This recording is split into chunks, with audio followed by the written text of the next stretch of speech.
Ito na po yung ating finished product. Yan. So, kailan pa bang isumin yan? Alright. Wow, sarap na ating...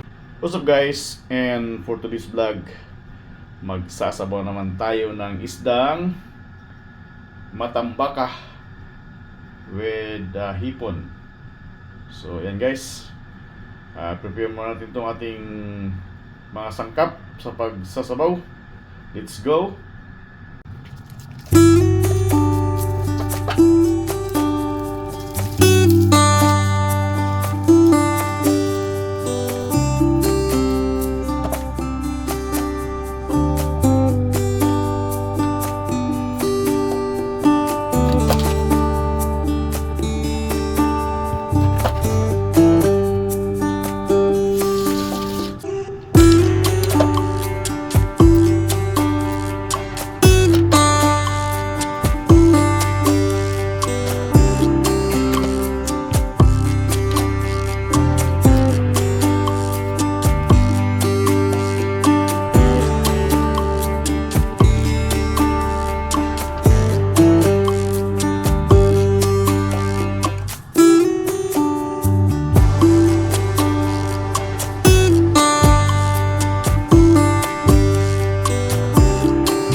na po yung ating isasabaw. Ready na po. So tara na. Umpisa na po ng pagsasabaw. Let's go. So ayan po. Dito po tayo magsasabaw. Ready tayo ng ating tubig. Ano ba yan? Alright. Then lagay natin yung ating tanglad. Sabayan natin yan dyan. Saka yung sibuyas, kamatis at saka luya. Dan pakulo na lang yan. And then takpan natin siya. Alright. Dahil natin kumulo. So ayan na guys, kumulo na. Ihalo na natin yung ating isda. Okay. Wow. Isdang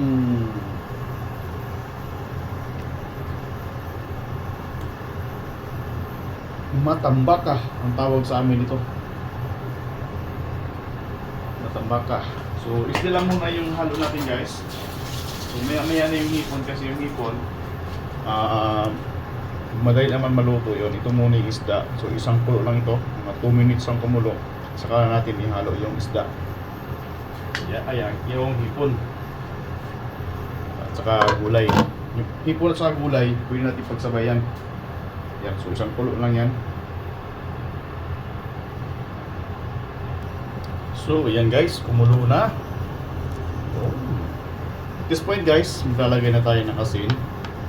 Mag-aasin na tayo dito para pagsabay ng gulay mamaya, saglit na lang. May lasa, may timpla na.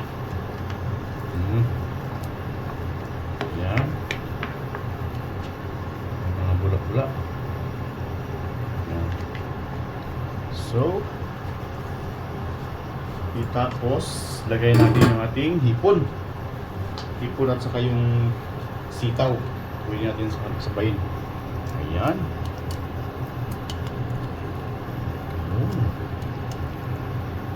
Perfect. Perfect na. Sabaw. Atin yung ating sitaw. Pwede natin halo yung sitaw natin sa hipon. Sabay-sabay na yun sila naman maluluto. Saka sili natin, panigang.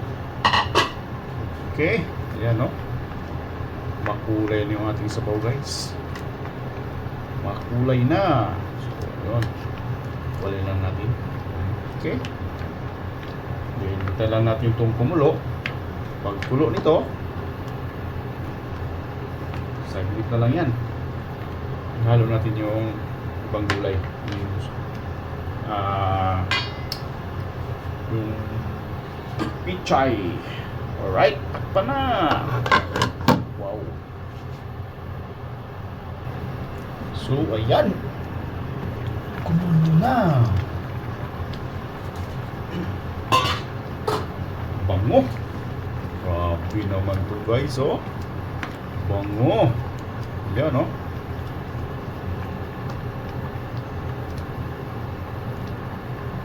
Tikman natin yung ating ito.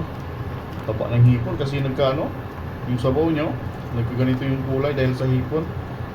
Mataba yung hipon natin.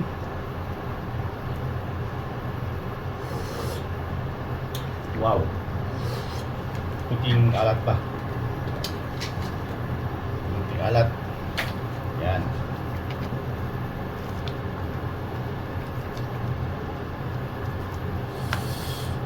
Sarap. Higop na ako sa sabaw natin guys.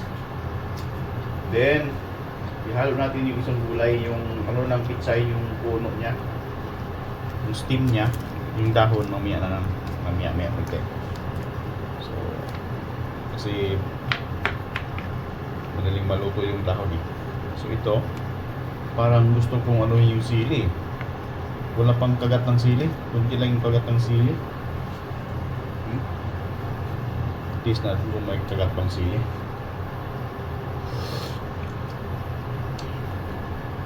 Na rin, pero mas masarap siguro to ano yung sili.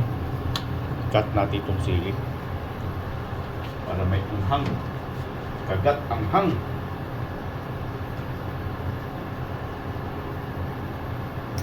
Kagat ang hang eh. Yan o. Yun o. Yan, isili natin o. Isa lang. Kasi may mga ano man sin. Panigang naman eh. Then, spread out natin dito. Yan. Para lahat may anghang. Ayan. Perfect. And then, ihalo na natin yung ating pitsay, dahon. Dahon ng pitsay. So, pwede na yan. Wow. Okay. Dahon ng pitsay.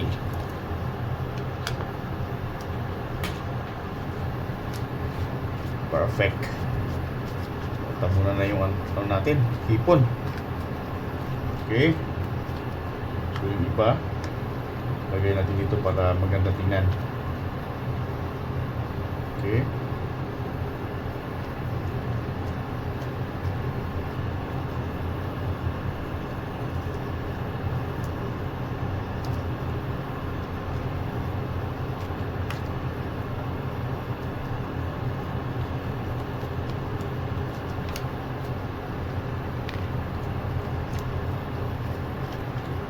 Ayan. Ganda na. Style ah, style. Kasi hindi makita puro gulay. Ayan oh. Wow, sarap.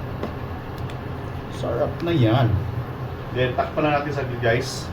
Maybe 2 minutes and then yan, tuto na. So ayan, kumulo na. Wow.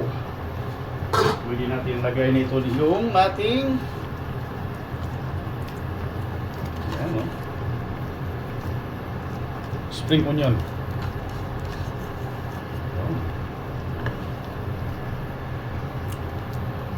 Alright. So, yun na po yung ating finished product. Wow, sarap. Ito na po yung ating finished product. Yan. So, kailan pa bang isumin yan? Alright. Wow, sarap na ating sinigang na isda with hipon. And guys, thank you so much. Kain na na.